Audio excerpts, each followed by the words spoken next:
The gentleman from Ohio, Mr. Davidson, the chair of the subcommittee on national security, illicit finance, and international financial institutions, is now recognized for 5 minutes. Thank you, Chairman. I thank our witnesses for coming here to talk about the digital assets space today, and I intend to devote my time to talking about digital assets, the subject of today's hearing. If we've learned anything from the last several Congresses, the next market structure bill must explicitly include a bright line test so that whether Gary Gensler's looking at it or Warren Davidson's looking at it or someone else is, they know this is intended to be a security or it's intended to be something other than a security.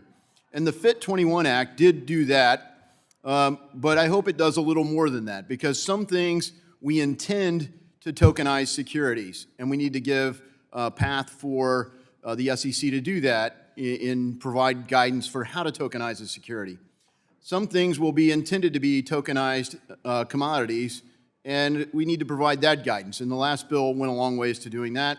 And frankly, the void that I hope we fill is yet another committee of jurisdiction here in Congress is energy and commerce, because some things are really FTC regulated utility tokens, and they're really different things. So the idea that you can jam everything into either this or that, the reality is it's more segmented, just like the real world assets are more segmented today. So hopefully we keep making progress on the bill.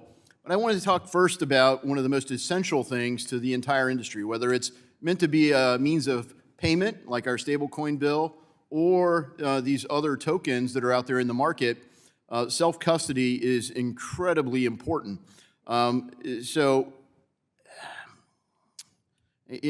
I'd like to submit 3 documents for the record. One is the White House's executive order on digital assets. Without objection. The other is an amendment protecting self-custody I offered related to stablecoins.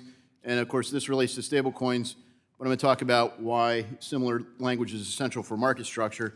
And the other is the underlying bill, which is the Keep Your Coins Act, which is broadly applicable. Without objection. All right, so those things, in essence, we must have ironclad protections for self-custody. We don't have to theorize that people want to wreck the industry. We're listening to colleagues here. They spent about 10 hours during the stablecoin bill trying to stop us from passing a stablecoin bill.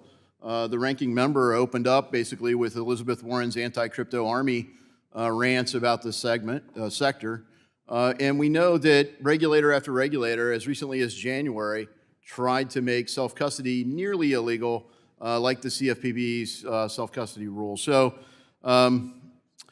Werrett, can you comment on the need for legislation to prevent federal regulators from issuing any rule or regulation that would impair an individual from maintaining custody?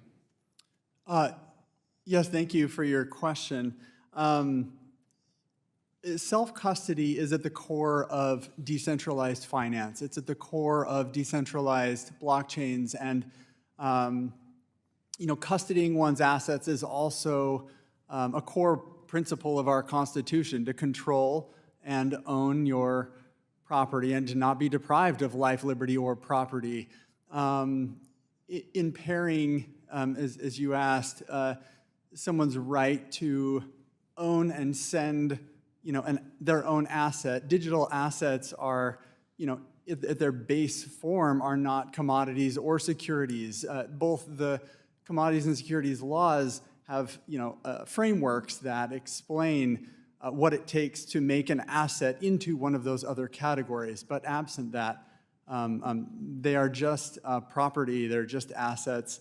And I would think that lawmakers need to balance risks against benefits. Here, the benefit of owning and controlling one's property significantly, I would argue, outweighs the risk of possible misuse, i.e. like... Thank you for that. I think that's really the tension. And of course, some of my colleagues, they want, just to keep us safe, the government to be the real custodian. That's the premise behind this central bank digital currency.